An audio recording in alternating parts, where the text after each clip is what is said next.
2 videos in one day. I could make this video tomorrow. Maybe this will be the video for tomorrow because I'm trying to get like a video out every day. We talking about that PlayStation showcase. That might be one of the worst showcases I've ever seen. PlayStation, Xbox, Switch, all of them together. You know, what makes this worse is the fact that we didn't get a showcase last year. And I think that set PlayStation up for failure in a lot of ways because people expected now, because they skipped a year, that they would have a lot to show. That's not the case. We saw Spider-Man, and let me say right now, you can go back and look at that old video. I said before that Spider-Man is like one of the, Spider-Man 2018 is, in my opinion, one of the most overblown, overhyped, games that I know of, because I felt like it was a good game, but people were trying to act like it was all this. I didn't like it that much. I thought it was a fun game, but it wasn't anything special. And I do think Spider-Man 2 looked on a completely different level, something that I would enjoy. So I just want to point that out there. But besides like the Bungie announcements, because I'm a Destiny head, they could have kept all of that, And I think the show itself wasn't bad, is the fact that people have been waiting so long for a showcase. The majority of those games I felt like could have been in a state of play. They could have cut a lot of the fluff out of here. People expected, what's Naughty Dog doing? Where's Factions? There's Bloodborne 2 stuff going out there. Silent Hill, more information on that. Wolverine. There was so much things that people expected. And PlayStation let all that run wild. They didn't correct none of that. And that's where I would at least give more props to Aaron Greenberg. Aaron Greenberg at least keeps certain things in check. Sure, there's been occasions where he's lacked in that, but this is one of the worst incidences where I felt PlayStation's out of touch. They let those rumors run wild, and I felt like they didn't care. They're like, we're gonna make you guys think that all these games are coming out, that all these games are gonna be at the show. We have a lot of studios that haven't shown nothing in years. We're gonna come out here, overhype this, say it's over an hour long. But then when it happens, we're going to have almost no presence in first party. There was some things there. But I think for the most part, like I said, where was the Ghost of Tsushima 2, the Factions?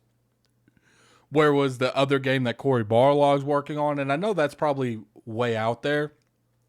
But PlayStation and Sony in the past have showed no issue announcing stuff years in advance.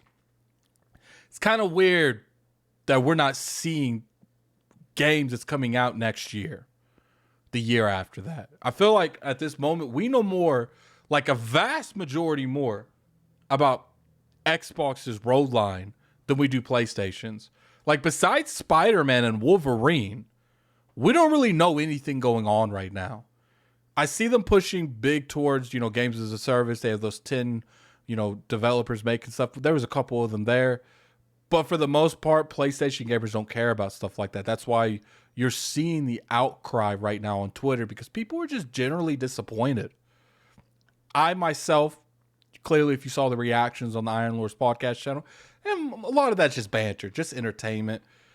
I was devastated in a lot of ways. Where was the Final Fantasy VII Rebirth gameplay trailer? I really like the Bungie stuff. I really think that was amazing. But it's just like, when you look at this, This is one of the worst moments. I was so excited to play this. I was so excited to watch this, and when I saw this and it ended and it like registered that it was over, I was like, damn. There was so much I expected to be there. And I felt like I had realistic expectations. Like I didn't overthink everything like everyone else is doing. I didn't think there was like Bloodborne remakes or Bloodborne 2. I didn't think there was like giant, huge announcements at the show, but I expected more from PlayStation. And I think that's why people are so upset.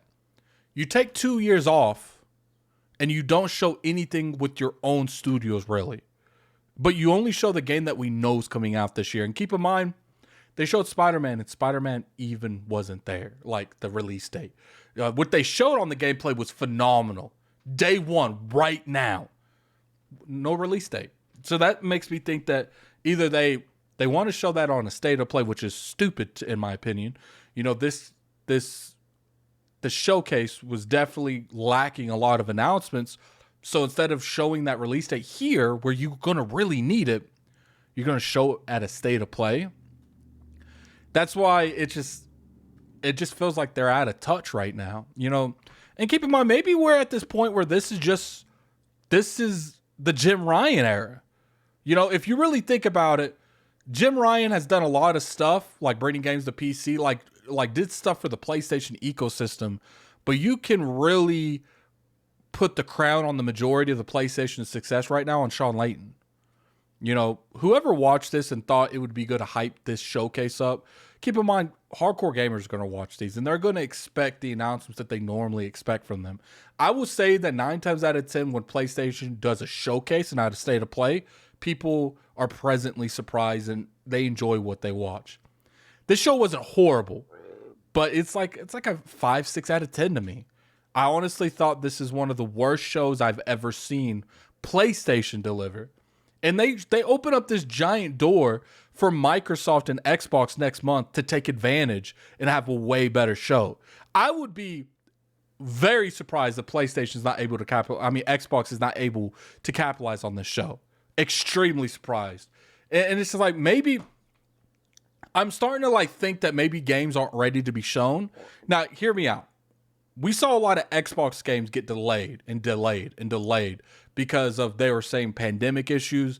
Maybe there was a lot of games that PlayStation was making that was just towards the end of the generation. They were enough in the development where they took slight delays, but nothing really hurt. But the stuff at the beginning, the stuff that's in those vital spots in development, the stuff that we would be seeing at these showcases, maybe that's what the pandemic hit. Maybe that's what, COVID affected. Maybe we're not going to see big gains from them for a minute because they're catching up on that clock that the pandemic lengthened. But anyway, put in the comment section below, what do you guys feel about the show? I personally felt it was a huge disappointment. And I'm very frustrated that I was so excited for the show. I really expected to see like the Final Fantasy I love. Or, something else from Square Enix, or maybe something from Capcom, even in terms of third party, that was a decent amount there, but I don't think it was like fantastic. I thought it was just a bunch of indie stuff that, didn't really necessarily look appealing to me. Maybe I understand they have a variety of people that's on the PlayStation brand. So I'm sure that appealed to a lot of people, just not me in particular, but definitely put in the comment section below. I'm very curious to hear your guys' opinion. And as far as the PlayStation thing, very disappointed with them, man. I hope they announce something here soon. I don't expect anything. They're going to take this to the back and they're going to keep moving forward because, they have a lot of good faith, a goodwill from a lot of their gamers. Probably a lot less now. But as long as they show the games, a lot of people are going to forgive them mad fast. But anyway, like I said, put in the comment section below what you guys think of the PlayStation event. And until next time, this is Gaming Addict. I'm out of here. Peace. Don't expect a video tomorrow, by the way.